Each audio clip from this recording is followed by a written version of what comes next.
Cool. All right, John. Holy. Hold on. I gotta put this stuff down too. These would be like bloopers now, right? Right. Right in front of the camera? Jesus. Yep, just right there. Just right into it. That was pretty cumbersome. I'm not gonna lie. No, it's about 30 minutes. I'm gonna have to sit, like, get ready every setup now. Right. But that's okay. It's a lot of setup, but that's all right. Guys. It's you know, it's for. I feel like I should have did makeup. I feel like I did that. You know? I can see that. I need to I have a face for radio. So the fact that we're doing video, I'm like, oh. So well, you could be in this. You could be in this like halfway 50% need to shave, need to let it grow out stage. Yeah. That's kind of where I'm at right now. That's all right. That doesn't look bad. It's stubbly and then. Yeah, I mean it's okay. This is a lot different though than being in the dark, no? Oh yeah. Well, and that's what we said it before, but yeah, we're most of the time we're in the dark, and like this. Yeah. And now we can hang out. We can relax. Right. We got the new mics. Actually, so we should probably go ahead and say like what this is, right? Yeah. Yeah, probably. Let's go. We didn't do the intro, but we do a slow roll intro a lot of times. Yeah. Anyways, it's fine. So this is Rolling with Reason, number 23. This is crazy. The video. Yeah, with video. So this is new. John's sort of new, okay? John, you sort of knew. I said something about it. Yeah. Very vaguely. I said something about the microphone. Yes. I didn't say anything about the cameras yet, though. Well, I knew that the end up was the end result was cameras.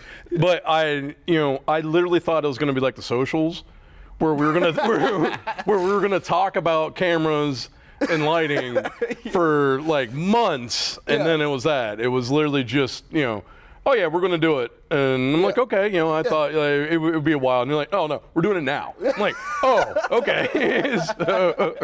So then I'm like, I better throw on my Enjoy Choke shirt since you talked about it before. Yeah, now and then that way I have, they can see it. Look at it. Look at it. It's right there. They can see it. You can see mine and John's beautiful face now on Rolling with Reason. You're welcome. You are definitely welcome. Man, I don't even know where to start. Okay. I was gonna say I haven't seen you for weeks. It's a long gap. Yeah. And I actually intentionally, just to let people know, Will called me a couple times, throughout, and really we didn't talk, and I intentionally didn't. It was just a little bit about like this and the lighting and the cameras and that, just little bits here and there, just kind of update type thing. Yeah. And I intentionally didn't talk to him about what was going on, as I didn't pry, so that way we could do it. Yeah. We can just do it. We can just do it here rather than over the phone and that. Yeah. So yeah, it has been weeks. So there's a lot. Okay, the first thing I gotta say for sure, right? Like, the slot machines in the Vegas terminal, insane. That's crazy. That was like, okay. Well, that's your lead off. I like it. Let me back up. I like it. Let me back up. I have a hard time. I feel like I should be in a hot tub. I'm sorry.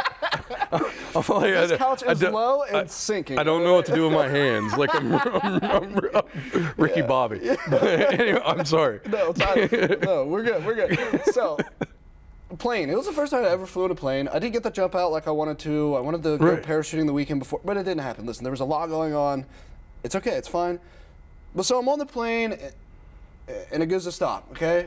And I expect it to be this nice, graceful, like, don't even feel it touch the runway kind of thing. Mm-hmm. And then I was like, oh, ooh, like, and it just like stopped, boop, boop, boop, and I'm like, well, okay, well now you know.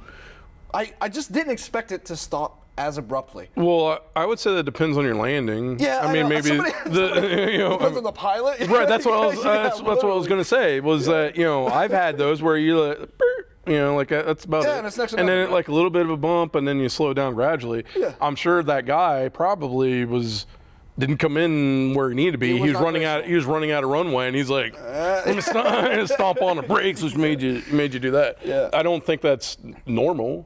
Nah. No, because so that was like the first flight, and then I flew. So Columbus to Vegas to San Diego was like the first round.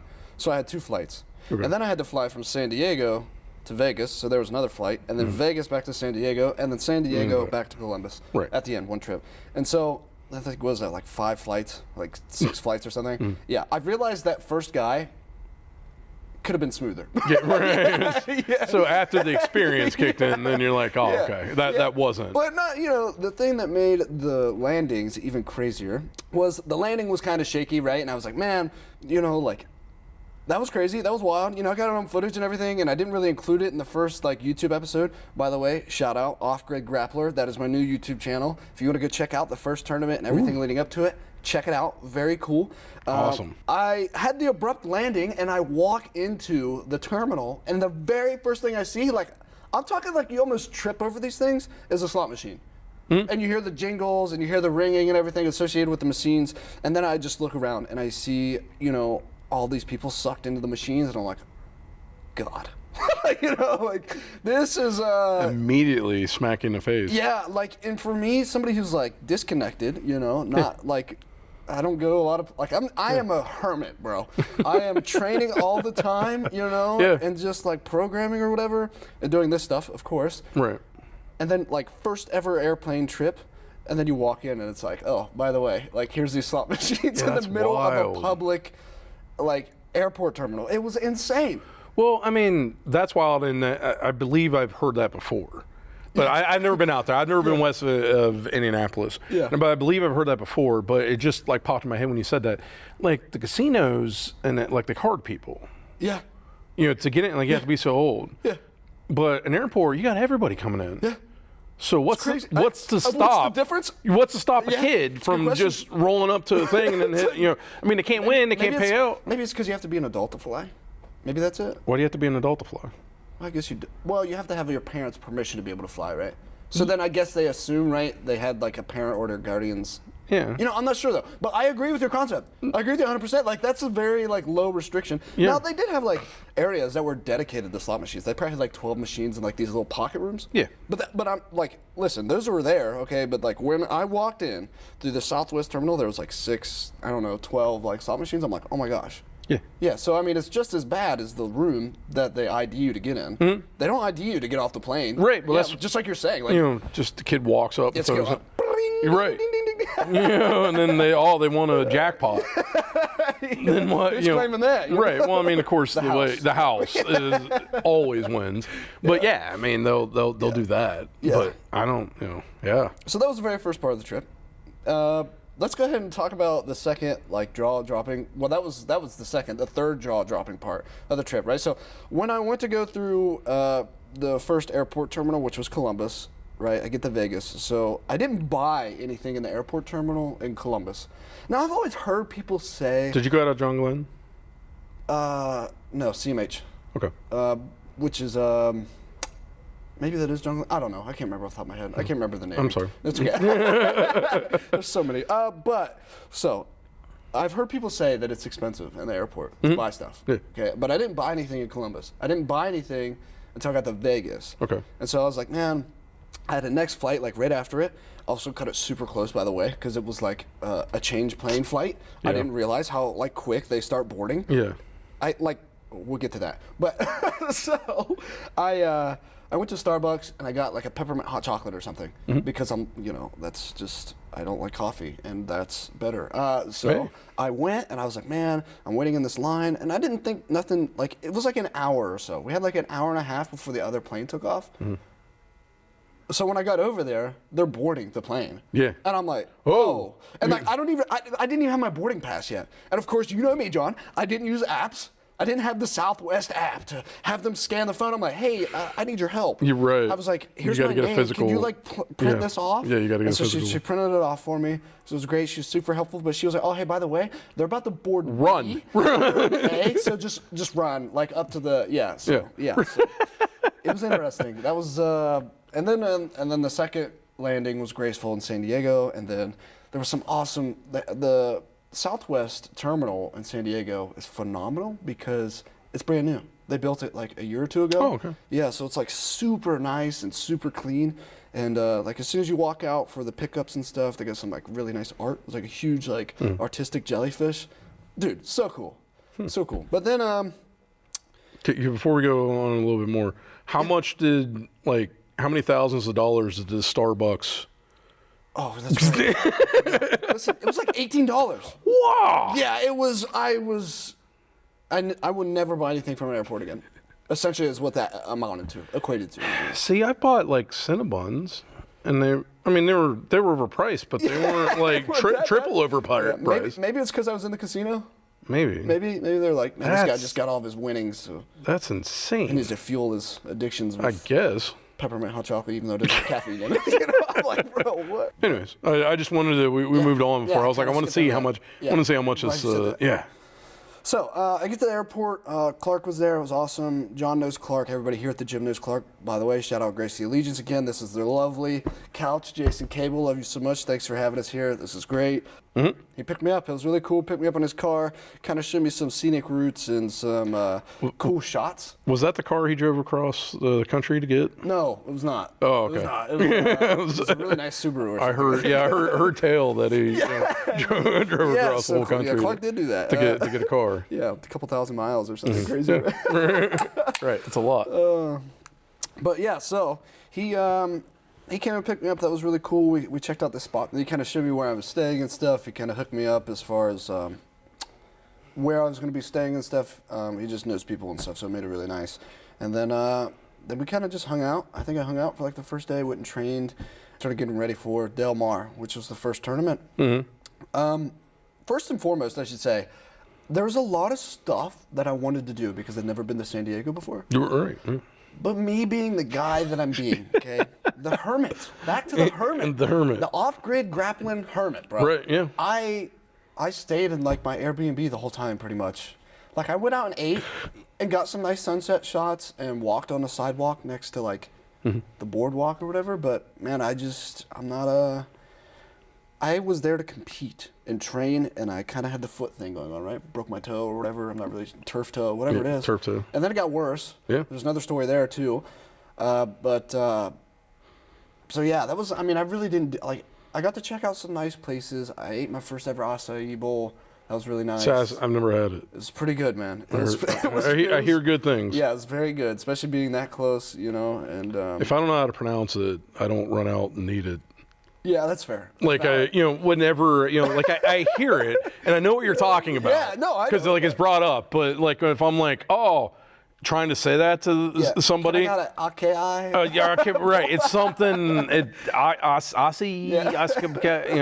So I don't. I feel like I have to travel out to San Diego, so that way Clark can introduce me because I know he's big. Like I feel like I got to be introduced by somebody who's an expert to it rather than just. So this one's actually good. Right. Well, I mean, even at that, like I'm sure preparing it in different ways is going to be, good or not good or where you get it. I've heard that too. So, because I could go somewhere like this is lame and not good, and then I'm like, it's terrible. Right. So no, I agree. Like I said, I tiptoe around things that I don't know how to say. So, it's valid. It's valid. Anyways, but yeah, it sounds great. So it was great. It was awesome. It tasted phenomenal. I think I got an omelet with it too. That was like really good. But that was kind of later in the trip, and this kind of comes back to my point. I met a lot of awesome people at the gym. The training at the gym was phenomenal.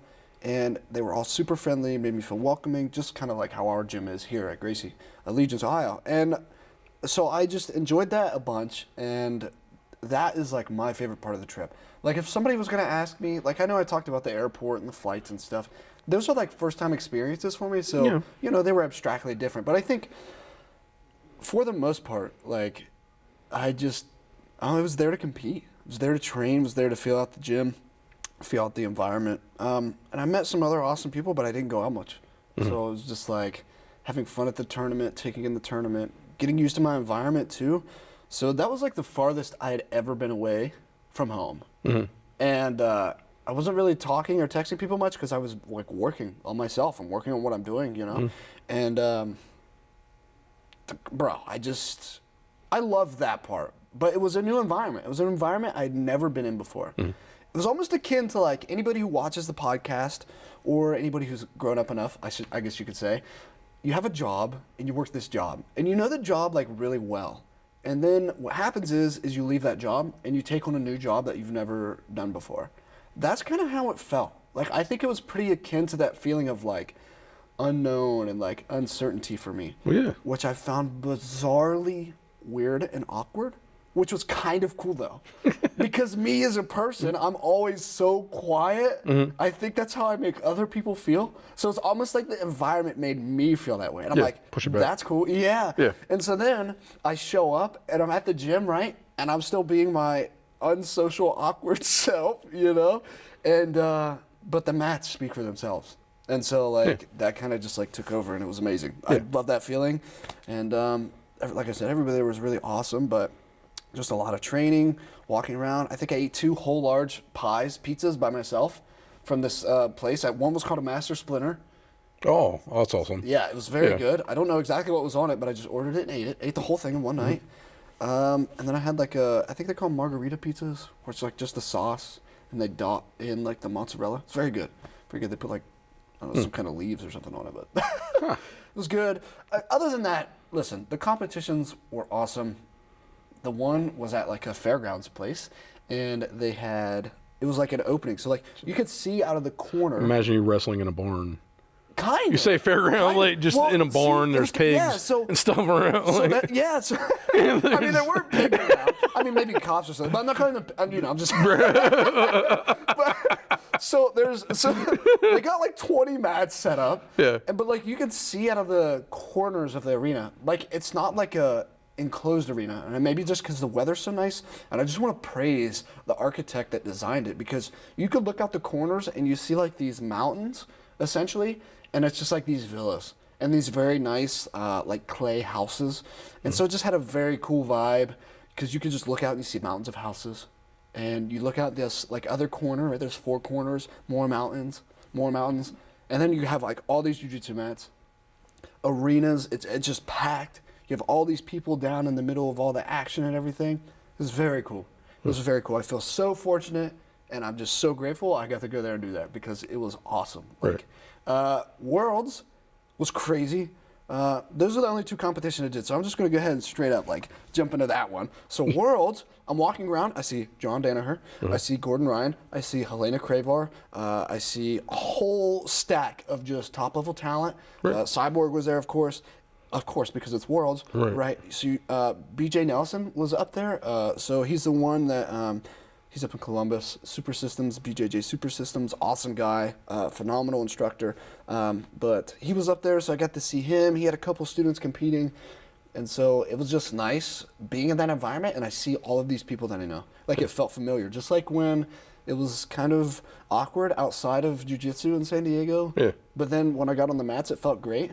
Same thing in Vegas. I felt super awkward, kind of like walking around, trying to find this strip and trying to find a Walgreens so I could get a cheap $5 razor to shave my face because I looked like homeless. But as soon as I got to the venue and I got inside of, IBJJF Worlds, No-Gi Worlds, I felt right at home. I saw these people I knew. Just the atmosphere felt right at home. Let's talk about results of both of the tournaments really quick. So I'll go ahead and like hash this out with myself. Del Mar, the first guy I had was a good wrestler. I would say his jiu-jitsu was subpar. And I just made a couple minor mistakes, but he was a big, strong guy, and he was a very good wrestler. So he hit me with a good like arm drag takedown right off the rip. But then I almost had him in an omoplata. I almost got the figure 4 of the hook underneath of his armpit so I could get the tap. But then she called us out of bounds. And I was very upset at that moment in time because I didn't think we were that close to being out of bounds. But come to find out, when I watched the footage, the guy dragged us out of bounds to avoid the submission. So kudos to that guy. He played the rules right. But oh my gosh, is that it's right there. That is such a foreshadow to what happens at Worlds subconsciously. But so that happens. I ended up like getting on his back at one point, almost got a submission when he was like standing up, armbar, didn't get it, so he ended up beating me by points. He actually almost had me in an armbar at one point, but I escaped very well. It was a very good escape. I was very happy with that, even though I almost put myself in that position. Don't put yourself there in the first place, but that's not how it happened. But you get out. Yeah. And so then my second match, I had a bye because the guy hurt his elbow in the first match. Hurt his elbow in the first match. And so what happened was he came up to me and was like, hey, man, I'm not going to jeopardize my elbow. I got to work tomorrow. And I'm like, hey, man, I understand. That's cool. We're all here for our own reasons. That's cool. And but it sucks I didn't get to go against him. And then Third match went really good. I almost armbarred the guy. I think it was like 12-0. It was a good match. Guy was a good competitor. He was just very timid on his feet, so it made it easy. I think he hit like a double leg blast. And so ended up getting third. That's how that tournament went. So not bad. Like, I'll take it. Right. But... yeah, disappointing. Yeah, disappointing. Like, I knew I could have beat the first guy. Right. Had like a lockdown too. Had like the underhook transition.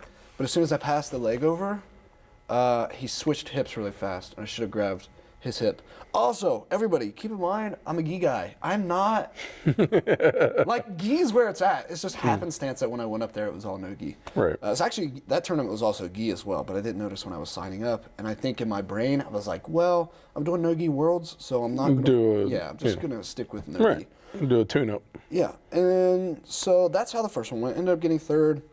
Venue was awesome. A guy named Eric from the gym helped coach me on the mats. There's also a guy there named Adam, said he had some family down there. Told him to, like, hey man, stop in the gym, check us out. But Eric was really cool. Awesome guy. He's a black belt up at Gracie HQ. He was very cool. So thanks to him for coaching me. Yeah, that's awesome. Yeah. And then, so let's go to Worlds now. I waited forever in the bullpen. I bet. I waited like a long time because they moved my match time up to like 1 o'clock, and my opponent, like the original time was 1:36, and then it changed to 1. And per IBJJF, they say that you should be in the bullpen an hour early, just in case, right? Right. So what do? Get there at 12. My opponent doesn't show up at all. It's 1:48. So I'm in the bullpen warming up for almost forever. An hour and a half, hour and 40 minutes, right, just to get a bye. Okay, like I will take a bye first round at Worlds. Right. I will. Okay, that's great because that means when I go to the second match, my guy's going to be gassed. Probably, right? I'm not super heavy, and so I'll take it, even though I had to wait. But it does suck. Going to the second match. Pretty big dude. He's a pretty big guy. Yeah. But I see right through it because I'm in pure competition mode. Like, I don't care. I'm about to. This guy, I feel bad for him signing up. You know what I mean? Like that's I love just, that mentality. That's just like like I love that mentality. I have to be that way. Yeah. But I forgot to mention something. The third match in the first tournament over in Del Mar, I rolled my ankle. I went to go take the guy's back. His hip and body weight fell onto my ankle, rolled it like very bad, very aggressively. So much so I went to like grab a soda out of the mini fridge of the Airbnb and it like popped when I was turning. It was swelled. I had looked at it. It was like swelling. I'm like, that's not good. So I took a couple days off from training, went in and did some really light stuff before I got to Worlds. Yeah. All right. Resume back to where we were. Right. I'm about to go compete with a guy. And I'm like, I feel bad for this guy competing. But in my mind the whole time I'm like, I do have a bum ankle on this side. Like, I do have to play this strategically. But guys, I had already flew to Vegas. Like, I'm already in Vegas. I already signed up. Bro, I'm not forfeiting. I'm here to compete. We're going, yeah. And so... I'll go out with a nub. Let's do this. And so we start out, guy pulls guard. Okay, buddy. That's cool. I am a passing machine. Right. You want to pull guard? That's fine. Fantastic. Yes. Okay. Pulls guard. Knee cut. 9 points later. I'm cooking this guy. I did make a horrible mistake, though. He starts to scramble. And so as he's scrambling, I start to stand up and posture up. And so I do this thing sometimes where I switch my legs, and I almost do like a reverse 180 sprawl to come back into side control. But the guy kept a hold of my leg. And, of course, it was the leg with the bad ankle. Still swollen. Still don't care. Right. Until he starts to do a straight ankle lock. And then it really hurts. And I'm like, well, this isn't good. And the part that sucks is the guy had a good submission attempt. But here's the thing. I think most people, once they start going far enough or long enough in jiu-jitsu, they're like, man, straight ankle locks, they're effective, but in most cases, they're really hard to get a hold of. Like for most people to finish. And we have a guy in our gym, as you know, John. His name's Kyle. He's very good with leg locks. Yeah.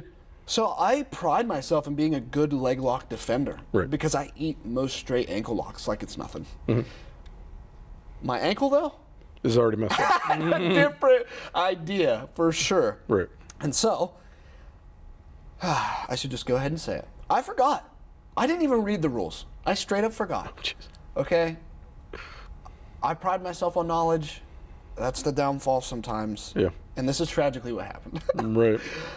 I didn't read the rules, and subconsciously, I remember that guy from Del Mar pulling us out of bounds. Right. Strategy, locked in. It's in my head now. Yeah. This guy's wrenching on this ankle that hurts. Right. I'm just, listen, we're right there. I'm going to try and defend and stand up so I can get the pressure off my ankle. As I stand up, we're already here.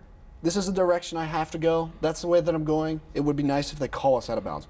I still am legitimately trying to defend. Stand up and get out. Right. But he has a figure 4 outside Senkaku, and he's just hipping down. So as soon as I stand up, he hit back down. Yeah. So I'm like dragging out, trying to stand up, dragging out, trying to stand back up. DQ, bro. Up 9-0. Guy grabs a bad ankle. I try and strategize it and defend. I get DQ'd. I forgot that you can't do that, first of all. So I probably would have just ate it. I straight up probably would have just ate it. When they're like, well, he's already cranked on it. Yeah. The pressure's already relieved. Like, at this point, like, I could just figure 4. We could just 50-50 outside Senkaku, figure 4. Yeah. And I'll just sit here. I'll take the stalling points. I'm still going to beat the guy. Yeah, you're up on points. That is a terrible way for somebody like me to go out in Worlds. Yeah. Lessons were learned, folks. Lessons were learned. After that, I was very quiet the rest of the trip. I watched a lot of jiu-jitsu. I can imagine.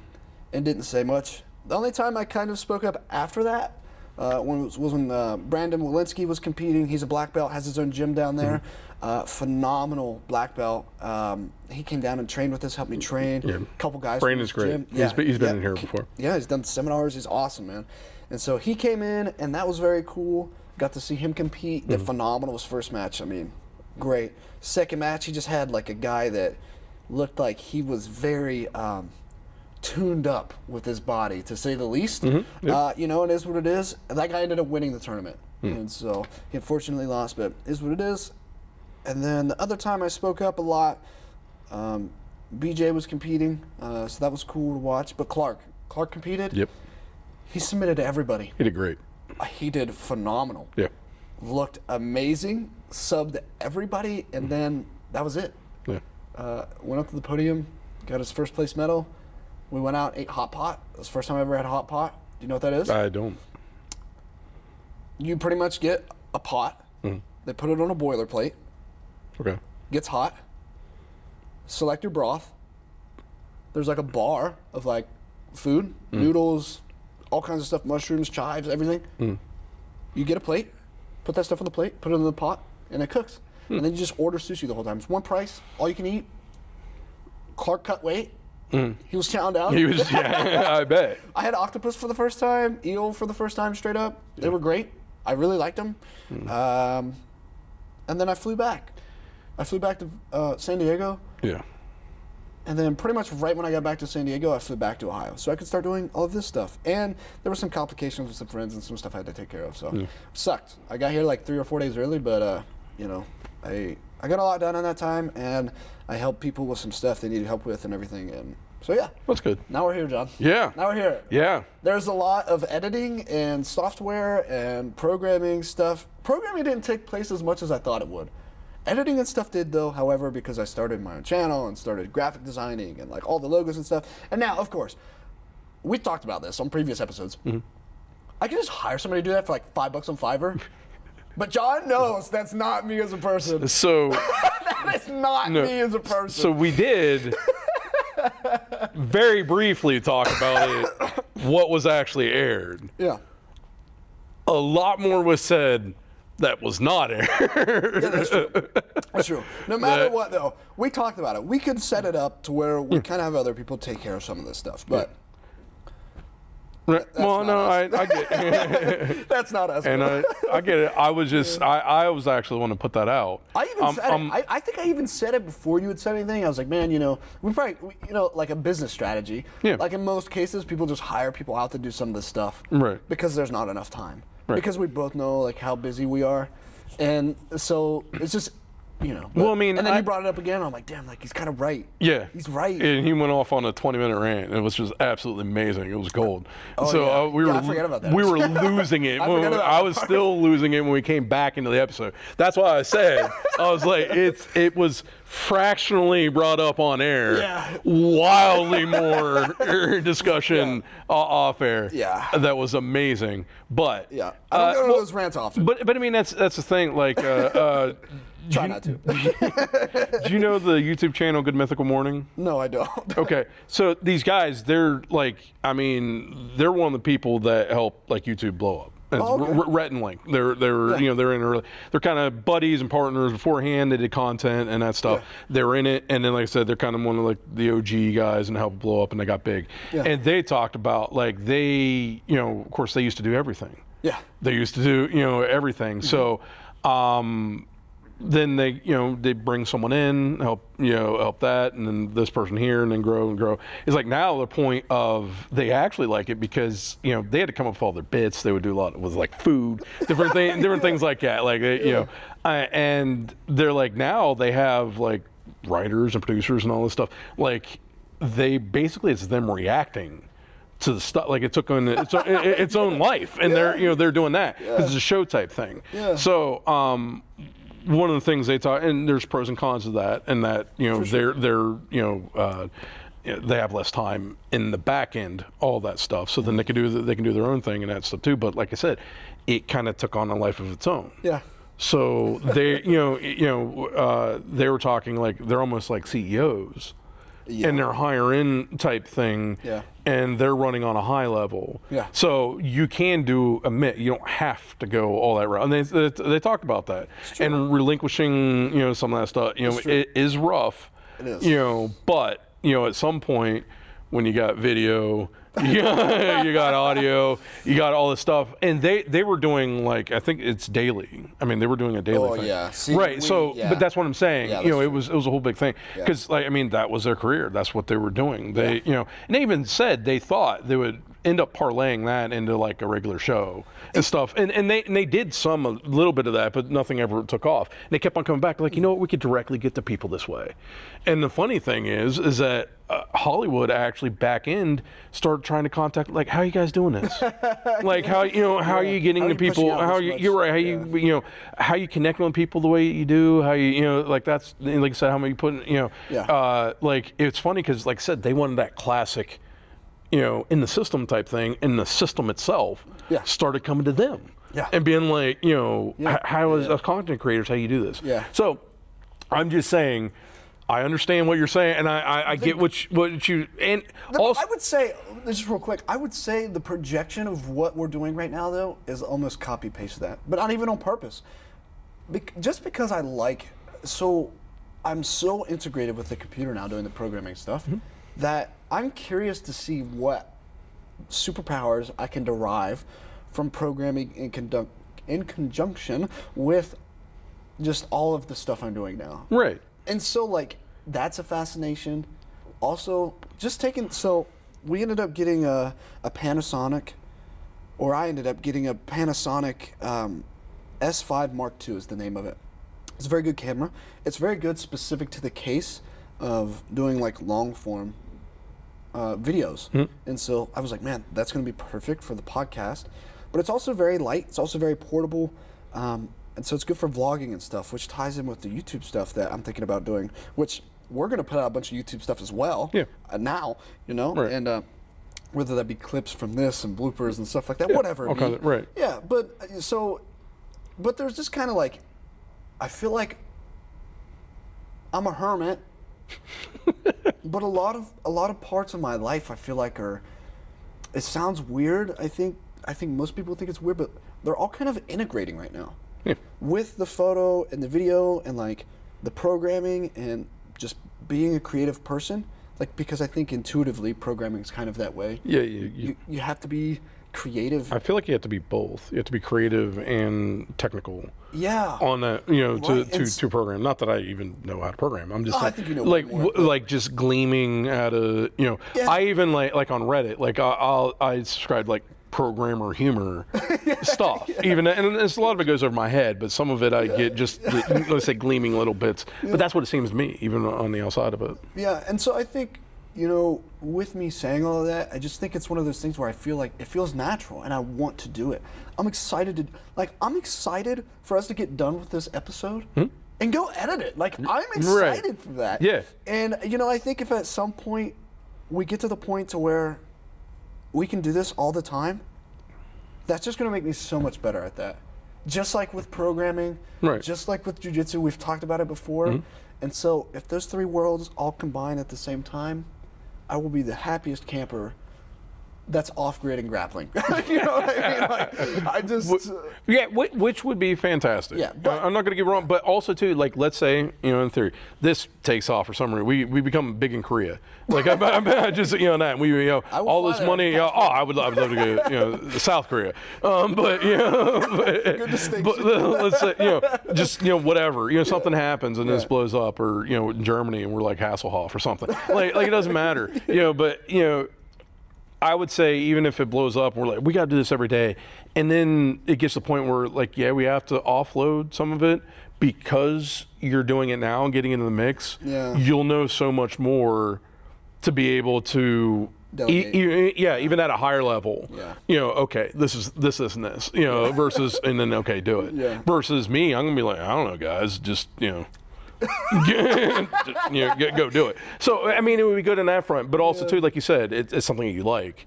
So if that's the case and it's merging as synergistic, then fantastic. Yeah, we'll just keep, and I'm gonna keep running with that until it gets to the point to where I'm like, oh, I don't have time to do that.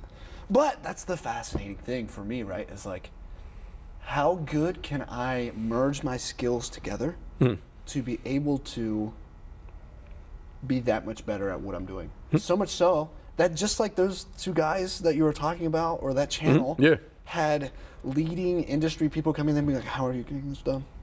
Like, I want to be that good, but not because I want people to come to me, but because I'm like I don't know, it's how efficient can I be? How productive can I be? And like, how creative can I be while I'm being productive? And like, I don't know, I love that. I love that feeling. I love that feeling of learning. Is learner's high a thing?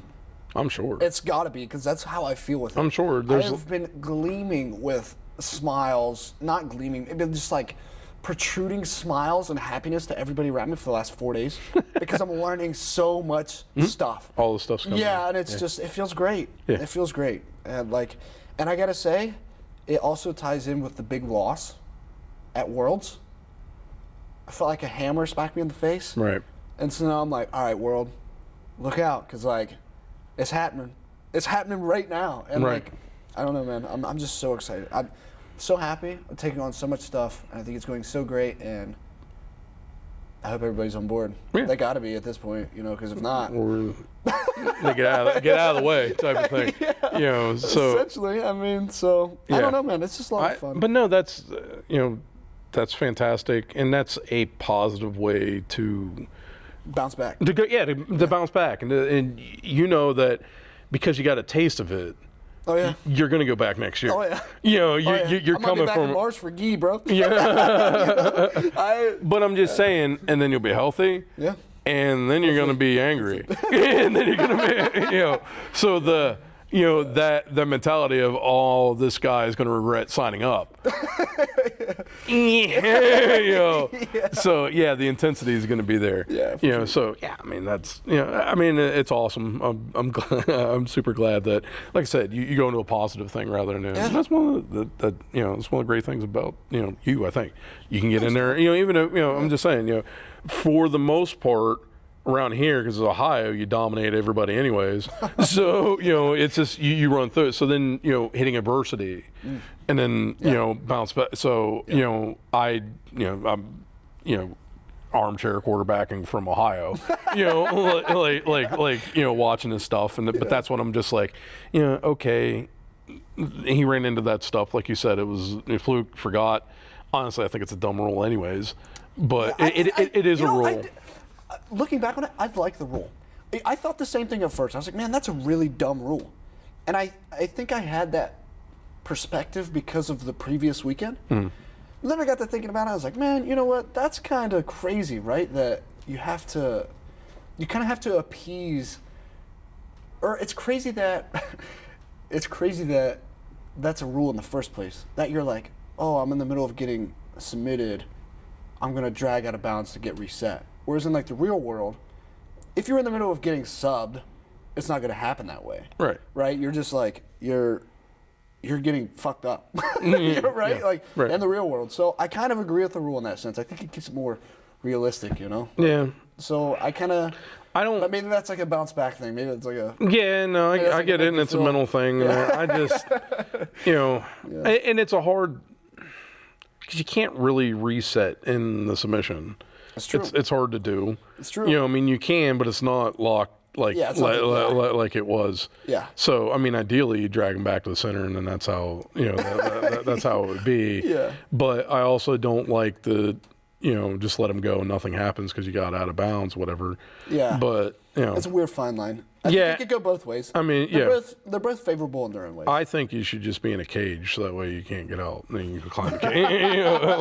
like everything, like UFC. Well, I'm just saying, so that way there's barriers or whatever, and then you can't get out or whatever. You can't get out. That's very true. That'd be hard to do in a mask. Well, I mean, I know they got the ramps in the Craig Jones. But I like that. It's a barrier and to. That adds its own flavor to like grappling. Right. Yeah. You can go off of it. Weight displacement and physics are definitely different in that. Exactly. Regard. Yeah. But I was gonna say too, they have the one championship, right? They're like doing jiu-jitsu inside of the octagons or whatever now. So that's cool. That's what I'm saying. But that's what I'm saying. You get up against a wall, you climb up the wall or something. Get some pressure. So what I'm getting out of this is. We can only take on super fights now. That's it.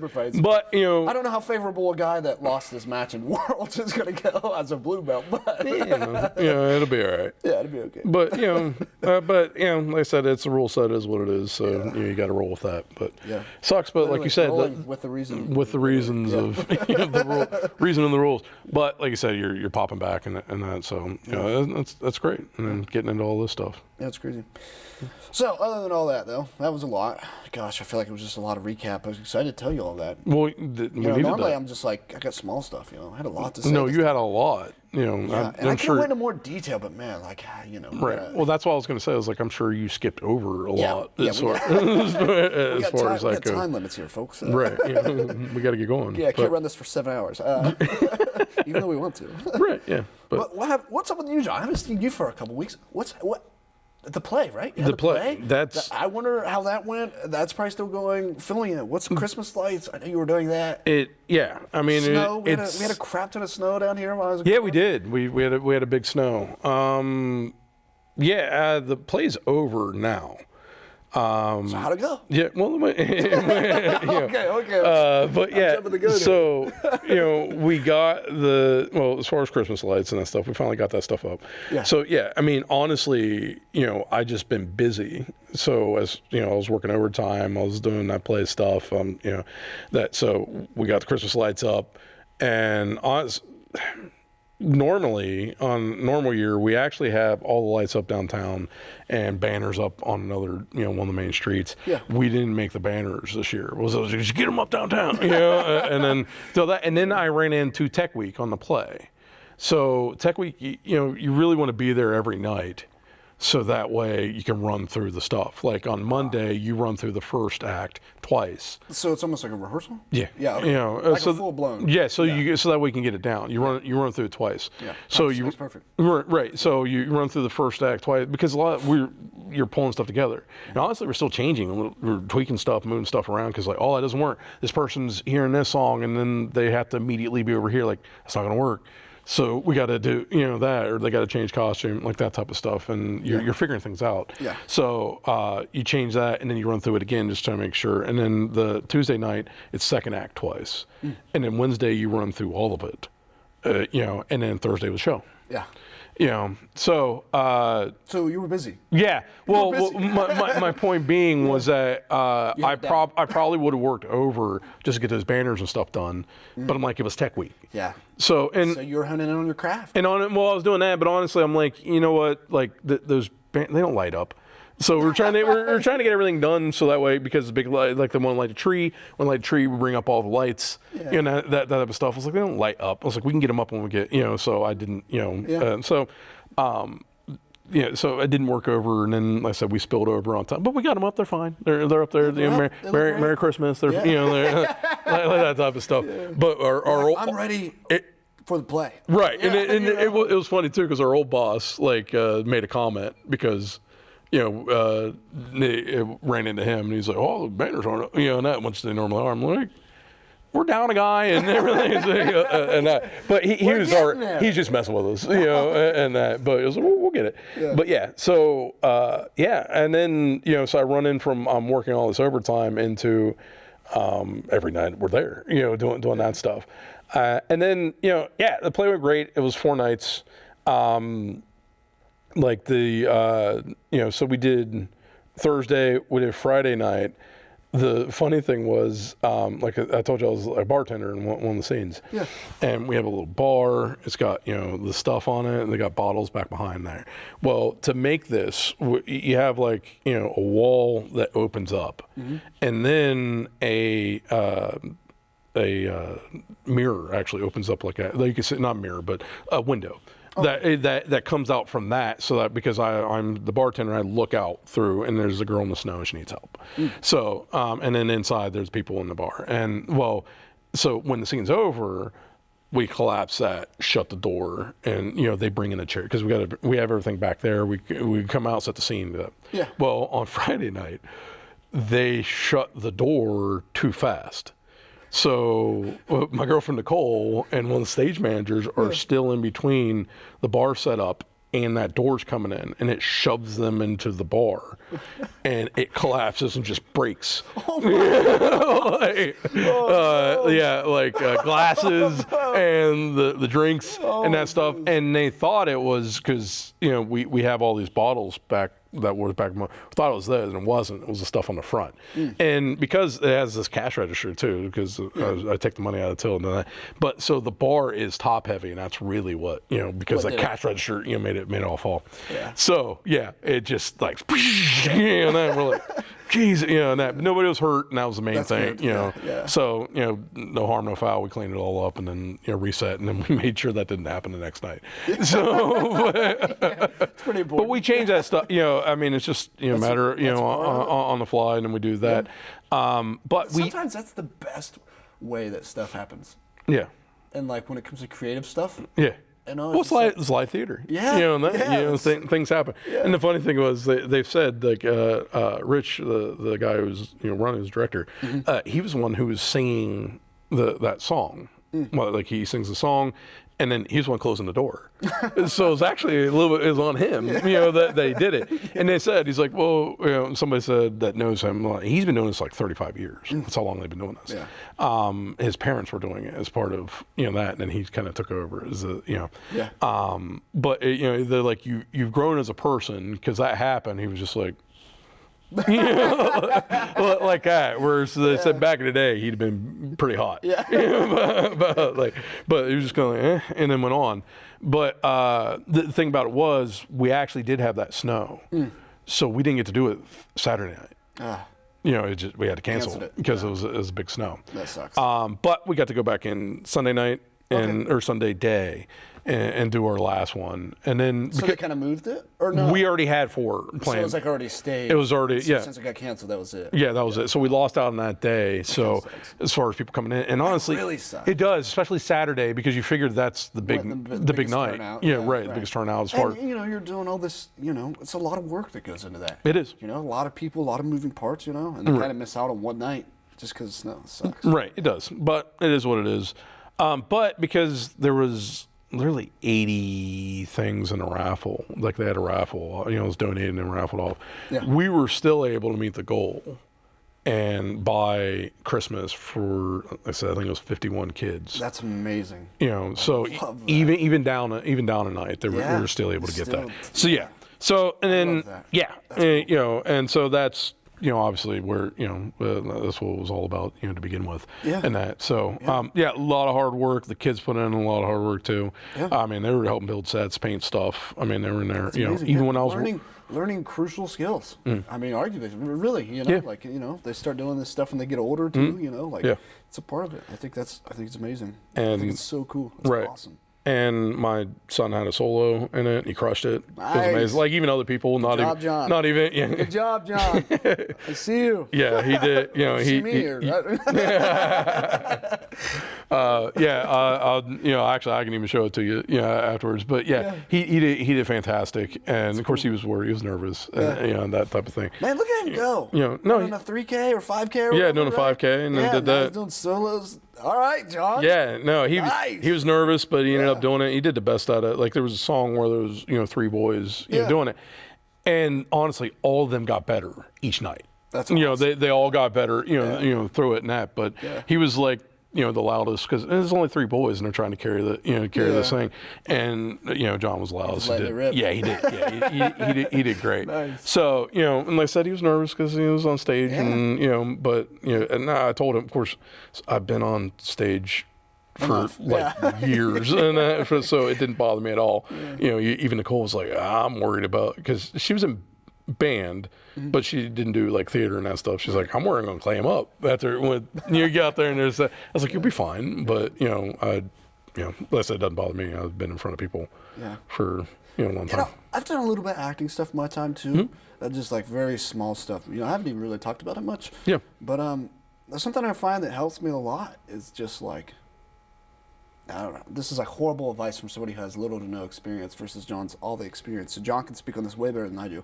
But something I found that helped me was like just trying to actually be the person that you're encompassing. Acting. The role.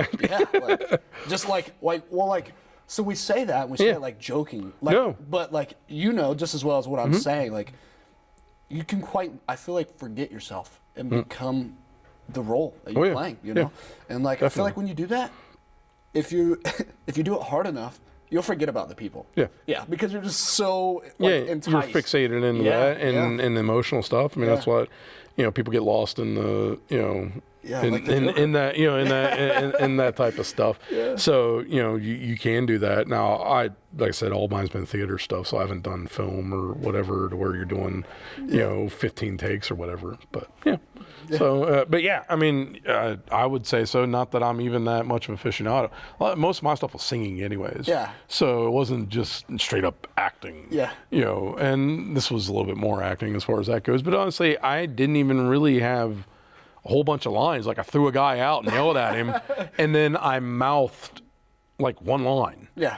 And then I mouthed.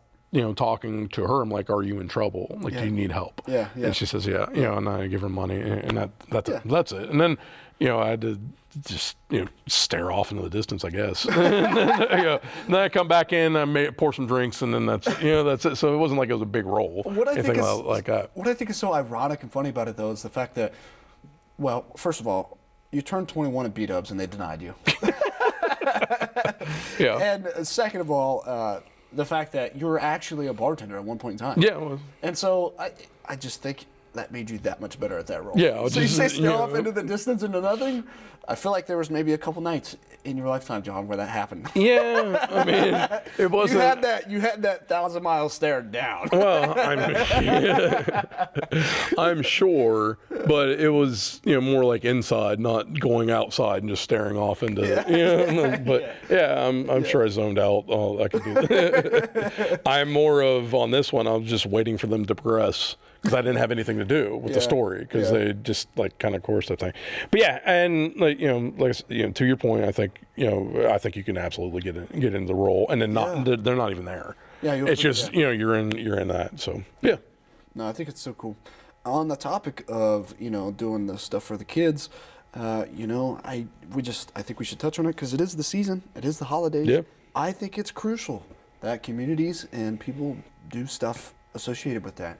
It's one of the reasons why I think people should do jujitsu, right? I mean, like, you get kids in here, you know, there's just so much that you can learn from it, especially as a kid, like a lot of discipline-oriented stuff. Yeah.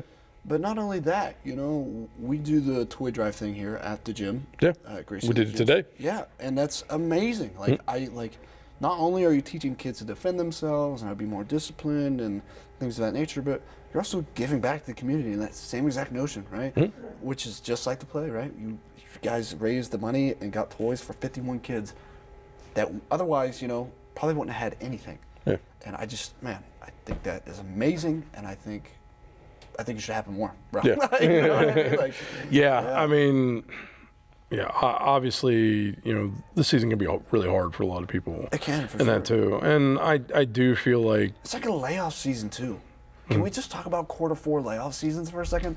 What in the actual what's going on there? Like, this sucks, man. It sucks. It's so hard for so many people. In Ohio, it's cold and miserable. Yeah. Right? You know, well, at least something simple like a dead battery turns into a way bigger problem on your car. You know, like, it just sucks, man. It sucks. Yeah. But we got this stuff like the community stuff that helps, I think, people get through that stuff. Yeah. It's amazing. I feel like, you know, I feel like it should be done more than just, you know, Christmas. Yeah, like, for sure. I agree. That's, you know. Yeah.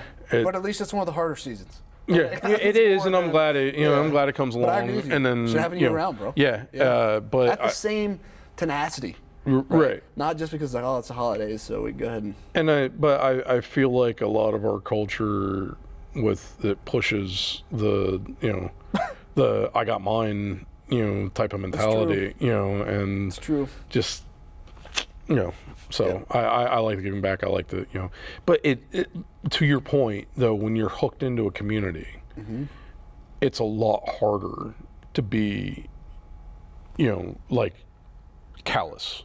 Yeah. And like, you know, so I think that's part of one of the problems that we do have with society is like the haves are separating themselves from the have-nots. Yeah. So I can't see. Like in general, the idea behind it, like in New York, in Central Park, they made that park intentionally so that way you have to intermingle with that. Like that was the concept of it. That's why they made it such an amazing park. Was that everybody wants to go there. So it doesn't matter if you're rich, doesn't matter if you're poor, whatever. That was the intention of that part. Is like you're intermingling with, you know, each other. That's awesome. I didn't know that. So at least I could be wrong, but that's what I read one time. And you know, right. But anybody who listens to this podcast knows that we don't fact check. Right. Exactly. You know, share memory, baby. So, but you know, right. That's our go-to. That's what makes this great. Right. It's just whatever. Yeah. But no, but if you think about it, that does seem like something the intention of that stuff and city planning, and that type of thing. Because I don't know, have you been to Central Park? No, I've not. I have. It is super cool. That's awesome. It is. Except for at night, right? No, I wasn't at night. Yeah. But, you know, but during the day, it is absolutely like you have this concrete jungle. Yeah. And then you go to Central Park, and it's this beautiful, gigantic park.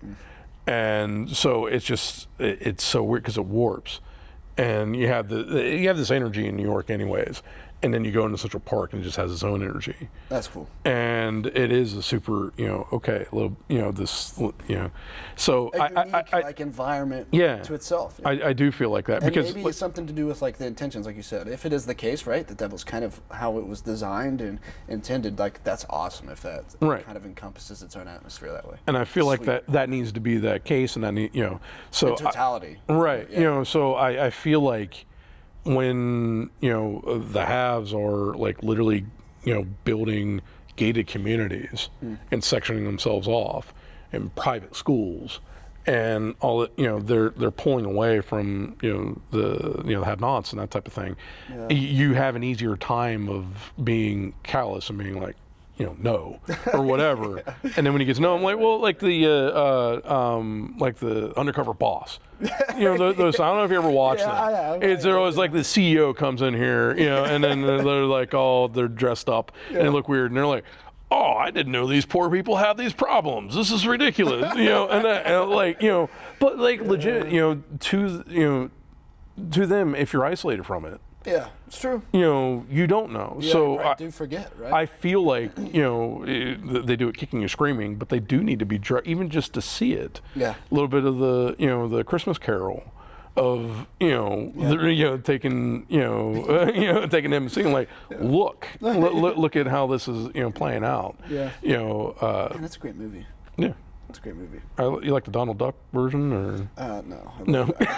Actually, I like the old school one there. The really old school one. I like it a lot. You know. Yeah. But, yeah, I mean, there's tons of versions. That's why I didn't know which one. The old grainy film one. I don't know the actors. I don't know the names. I just remember watching it as a kid. Like, Patrick Stewart did a good one, too. It's like, man, open up the trench coat, you know.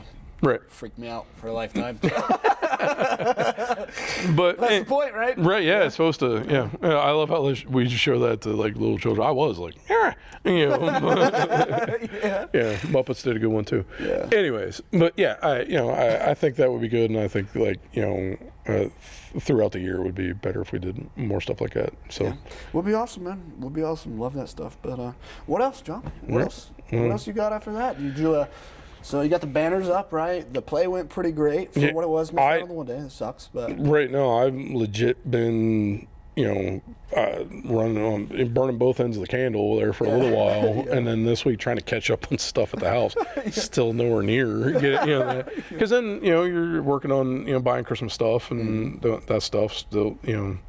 Yeah. So just, you know, I really haven't been a lot. You know, the only thing, like, we bought a PlayStation 5. Nice. So I just went ahead. You know, I'm like, if you work this hard every once in a while, it's okay to splurge. You know, you got to buy, something like that. Yeah. The funny thing was, I bought it like Borderlands 4? Black Friday. I've not. You know, I thought it was going to be funny. Look vicariously through you. Because I was like, you know, it'd be funny if I bought and played this before Will. You know. But I bought it Black Friday because it was a deal. Nice. And so we've had it. It's just been sitting there. I have not had time, and I still haven't had time. Like I wanted. Sound like me, John. I tried to, you know, say like, hey, you know, we're going to do like Hogwarts Legacy this time, because Nicole's big into, you know, Harry Potter and that. Yeah. And then, you know, she's like, kind of maybe. And then, you know, I played it for like an hour last night. That was it. Yeah, that's all I've done. That's about it. How do we want to sum this one up, John? San Diego was cool. Yeah. The lessons were learned in the tournaments for sure. Yeah. Have a better pilot. Yeah. You can't pick those, but you know. Just like the hard landing, and this episode's going to come to a hard stop. Right. The other sum read the rules. Yeah, read the rules. Yeah. I hope you guys love this. Seriously, thank you for listening, and this is our first shot. Hopefully it's not too bad. Yeah, hopefully it's great. Peace. See you.